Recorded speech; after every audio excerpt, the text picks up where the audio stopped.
කරාටිද කරාටෙද හරියට කියන්නේ කොහොමද දන්නවද?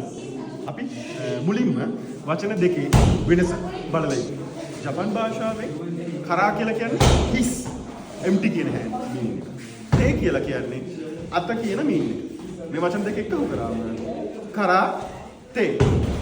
හැබැයි ඉංග්‍රීසියෙන් ලියද්දී කරා ටි කියලා තමයි ලියන්නේ. ඒකට හේතුව ජපාන් භාෂාවේ ටි අකුරු භාවිත කිරීමක් නැහැ. ජපාන් කතා කරද්දී කරාටේ කිව්වට කරාටි කියන්නේ නැහැ. මොකද ජපාන් භාෂාවේ ටි අකුර භාවිත වෙන්නේ නැහැ. උදාහරණයක් විදියට අපි ටෝකියෝ කියද්දී ජපාන්ු කියන්නේ ටෝකියෝ කියලා.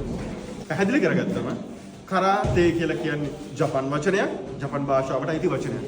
කරාටි කියලා කියන්නේ ඉංග්‍රීසි භාෂාවෙන් ජපානයේ වචනේ ලියන ආකාරය. හරි සරලයි. කරාටේ අයිති ජපානයට. එහෙනම් ඒ මුල් අයිතිය ජපානයට දුන්නම අපිට සිද්ධ වෙනවා ජපානී භාෂාවෙන් ප්‍රොනවුන්ස් කරන ආකාරයටම කරාටේ කියලා ප්‍රොනවුන්ස් කරන්න, උච්චාරණය කරන්න. එහෙනම් වචන දෙක පැහැදිලි. අපි ඉස්සරහට කරාටිකාරය කියන්නේ නැතුව කරාටේ කියන එක විතරක් පාවිච්චි කරමු. මොකද ඇත්ත හරිම වචනේ කරාටේ මිසක් කරාටි නෙමෙයි. කරාටේ